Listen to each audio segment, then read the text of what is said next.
Hi, Kelly. How are you doing today? Good, Jess. How are you doing? Good. I have been back to the gym after the car accident. Oh, yeah. How's your body been feeling? You kind of getting back into a routine? Yeah, I created a protocol that for up to, I think it's 6 weeks, I am going to work out and it can't do anything over a level 5 pain. Has Okay. to be less than 3 to 5.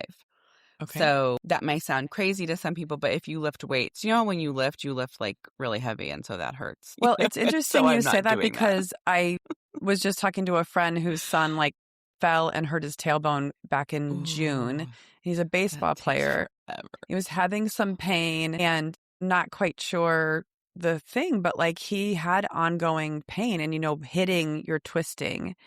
And Right. he got some treatment, but then kept playing and he eventually broke a vertebrae and then they took time off and then they broke another vertebrae. But they didn't know any of this until hindsight's Oh, 2020. But I guess it's if you don't let your body heal, you then put strains on the next tier of support systems that are doing something and so on and so forth. And it gets difficult to unwind. So take care of yourself. yes. And so what I looked up, because God forbid I go to someone. So I went to urgent care and they gave me a thing for whatever. But what I looked up was when you resume activity, it is normal to have neck pain and, upper back pain.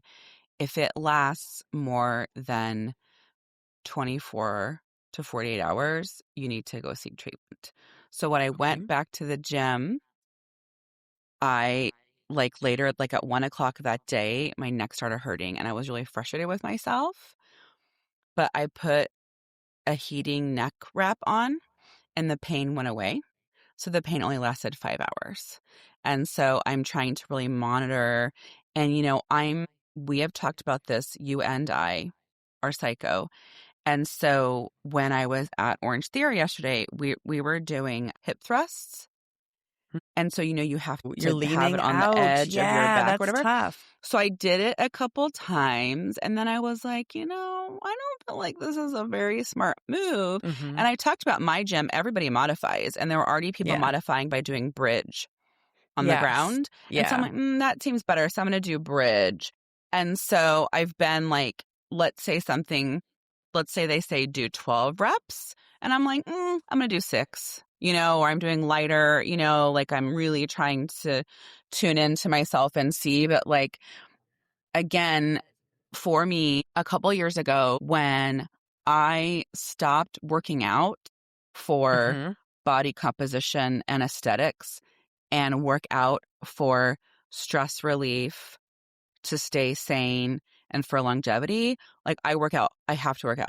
It's just makes me not a crazy person. And so it's very important for me. The 2 weeks I took off, it was very hard for me. I had the shakes from not being able to go to the Yeah. gym because Yeah. it's Just being able to move your yeah, body in that yeah, way. yeah. So anyway, so I'm Well, I'm back. I'm very good. happy. I'm Car glad is that you're fixed. taking it Doing good. easy. Car's Yeah. back? Mm-hmm. Okay, good. Got my car back. And I only, let's see, what is it? The 5th through the 20th, 15 days I had a rental. So that was good. And speaking of health and whatnot, I know we've talked about this before. I love the reels that say, did my parents tell me about adulting? And it was that you have to figure out what's for dinner the rest of your life. Yes. That was, yeah. Did I send you that or did you No, send me it? Oh, I you don't saw know, it but too? Yeah. yeah. That made me laugh. I don't know who I sent it to either, where it was the one thing you're going to need. I did not know the one thing that was Yeah. I'm going to have to be in charge of making dinner for the rest of my life. Yes. Yeah, it was pretty funny if you think about it that way. And I bought stuff to do sous vide and I haven't dove into it. Mm-hmm. I bought you and I the meal prep book that I Yeah. absolutely love called It says Cook cook Once, once, eat all week or Eat something All like that. Week. Yeah. And so I was like, okay, I'm going to do that this week. The thing is that we're a leftovers family. So I am so conditioned to making a bunch of a bigger batch of the one item, and then I'll move on to the next batch of the other item. And I'm finding that I'm like literally 3 days in to the cook once, eat all week, and we're only in the one item. And so because I made so much of it. And Oh, so okay. like it said maybe 2 pounds of beef and I did 6 pounds. Oh, okay. But the kids love that. Well, not everybody, but so I think, and then I bought all the ingredients for the other 2 meals I'm still supposed to create. And Right. so I am adjusting my style. I think I need to maybe well, I think what I'm going to do is freeze. Like I'm going to maybe leave it in the fridge. Kids Mm, can grab, because, the kids are always they just want to eat meals all the time in some way. But I love the cook once, eat all week. I love it gives you a weekly menu, a weekly shopping list. You buy it all. Everything sort of flows into the next thing. So this week was ground beef, basically. So I mm-hmm. made chili, and we still have Okay. chili, but it was meat chili, no beans, served over vegetables, because it's all very healthy spins on Interesting. things. Yeah. I had a bunch of leftover grilled chicken from last week that I did something, and I found this recipe in there for like chicken lasagna. So I made that on Mm. Sunday night. Was it I good? find my kids will eat stuff if there's also like a bad gateway item. So like garlic bread Yeah. is a great gateway item. Like they will eat garlic bread and then they'll have a couple bites of something Yeah. even if they're Yeah. not feeling it. We're not a leftover family. I want to be a leftover family. I'm leftover, but like my husband will eat leftovers once and then he's like done. I could eat the same thing all the time. And Gabby's kind of like that, unless she really liked it. It depends. Like everyone's picky on what they would eat for leftovers, right? So if we can repurpose it into something different, right, and reheat it, then I think I like that idea of Yes. cooking once, eating all week. I Yes. used to kind of do that. And so I really like that idea. I also found, if you want to find this person, he's on TikTok, but he gives the recipes on Instagram, and it's JALALSAMFIT. So like Jalil, it's like Jalal's Sounds fit. familiar. He's, I don't know, based out of another country, and he kind of shares his journey of being fit, and now he's super fit, and he creates, like, it's supposed to be meal prep meals, and it's supposed to be 5 servings, and it's supposed to be your like meals for the week is how he does it. This is your But honey it's garlic. very high protein, Okay. and this is the honey chili crisp chicken recipe I sent you.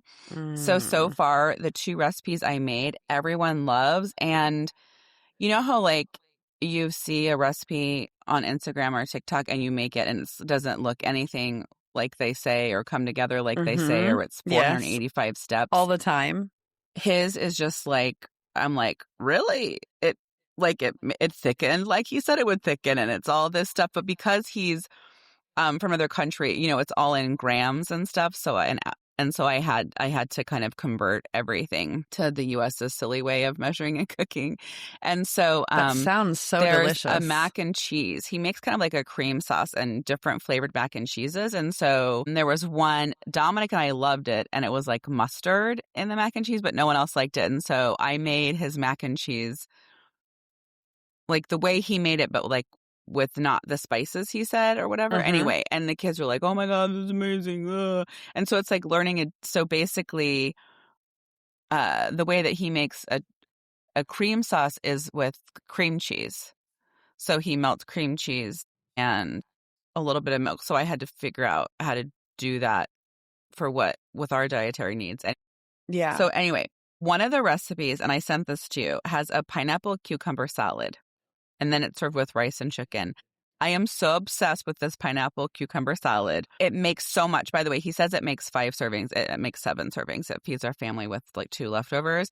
But you chop up cucumber, pineapple, red onion, a bell pepper, and avocado, and with cilantro and squeeze lime juice on it. And it is so fresh and so delicious. And I just like take it with me for lunch, just that little salad, because with avocado in it, Yum.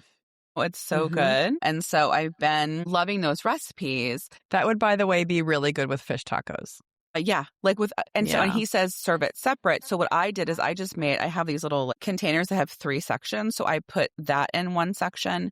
I put 2 hard-boiled eggs in one section with a piece of cheese or nuts, or, like make my own little Lunchable or whatever. All of that is making me very hungry Yes. hearing us talk about And this. so I don't know if you listen to the podcast Flustercluck all the time, or are you just listening that one day to that one episode about ARFID? I am subscribing to it and I pick and choose episodes. Yeah. I was drawn to it because I'm really trying to find different ways to navigate teen parenting. Okay. Mm-hmm. And so that was one recommendation, particularly just kind of like helping kids with, mental Yeah. mental performance and mental skills. And so, yeah. I And loved it. then, So basically, it's a podcast to help parents who have anxious kids. Would you say that's a simple way to describe her podcast? yes, I really yes, liked her. And so Kelly sent me an episode where and what I love too is, the reason I stopped seeing kids in my practice is because parents didn't want to do anything. So I love how they talk all the time about they see the parents and not the kids, yes, right? Because it's like yeah, a therapist yes, sees a kid 1 hour a week and you're with the kid 24/7. So you needed the parents, you need the tools to know how to make the change. So they yes. talked about ARFID, which is avoidant restrictive food intake disorder. So to simplify it, it's like if your child eats 6 or less things. So our children do not have ARFID, but we have some picky eaters in the home, and they gave some tips on how to address picky eating. And you and I just talked about it was just great. Some great tools. It was really a game changer. And I thought about the other day with somebody else I was talking to where it was like, I did not know this, but you as a human, they say you need to eat or be exposed to something 30 to 50 times before you like it. And so I thought that I was thought it was interesting that 12 times. So I was like, "Oh my god, 30 to yeah, like yeah." basically when Beckett only ate like one small square of my chicken lasagna I made, and he was like, I don't like it. And I was like, you know what? I'm gonna have to make this 30 more times. But actually I don't really care if he likes it or not. But it just made me think about like they try stuff. And so that was one thing I really took away from it. And a couple other Yeah. things. But how about you, Jess? What were some things that stood out in that Okay, episode? one of the that is going to be very difficult for our family. One of the life-changing things was, and I know you and I already know this research, how incredibly beneficial it is for children to eat dinner with their family regularly, Yeah, and that that was that on is there. such an important time. It has nothing to do with food. That time is about connection as a family and talking about your day. And so when you say, "Oh, you should have a bite. It's so delicious."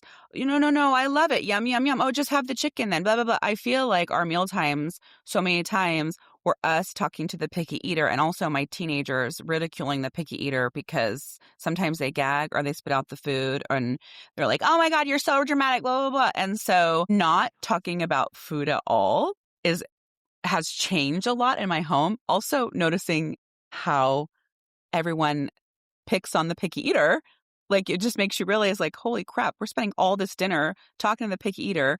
And so one of the things, one of the tools, so that was one of the things. The other thing was make dinner, if you can make it a little bit more deconstructed, and always have two things the picky eater will have. So the first night that I did it, I had the picky eater put everything on their plate, and they started being like, "I don't want to put on my plate."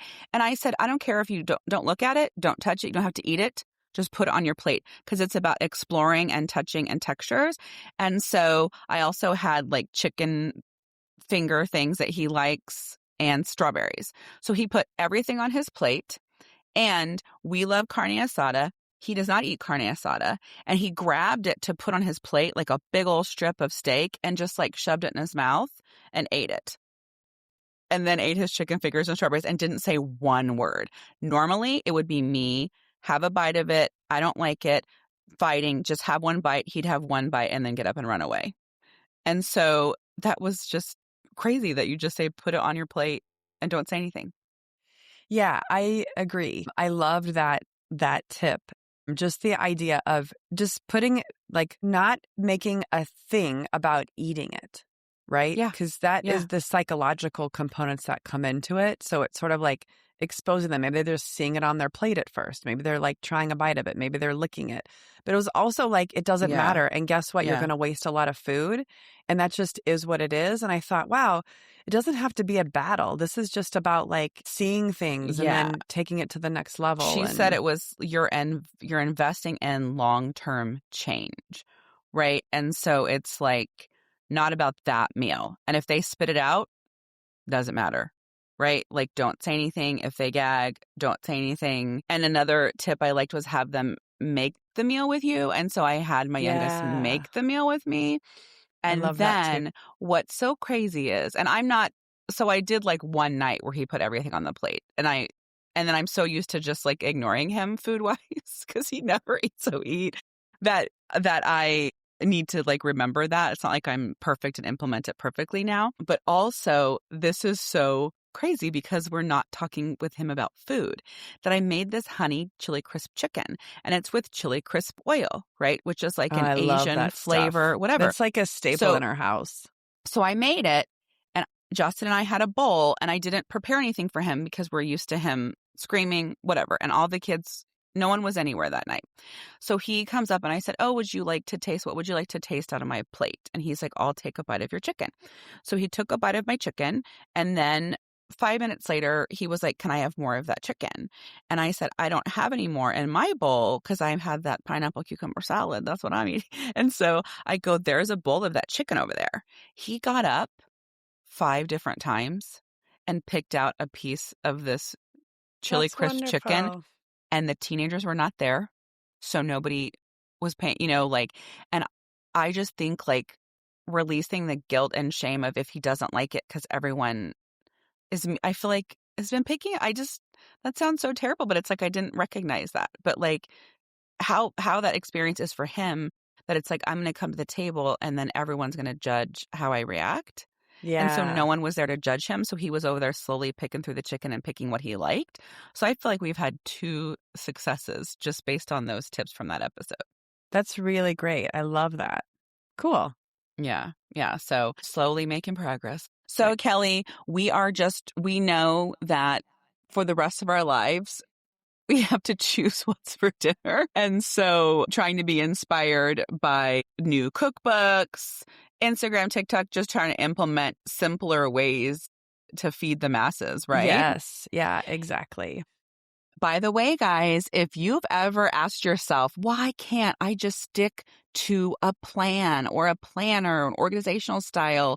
We have a fun quiz for you. We created a free organizational style quiz to help you discover how your brain actually works. So stop copying Instagram systems and start building systems that fit you. And it's a free, fun quiz to look at. Just join our Thrive Guide newsletter at chasingbrighter.com. And if you want to see what we're loving, what we're learning, and how we're living a little brighter day by day, come hang out with us on social media. We're at Chasing Brighter. Thanks for spending your day with us.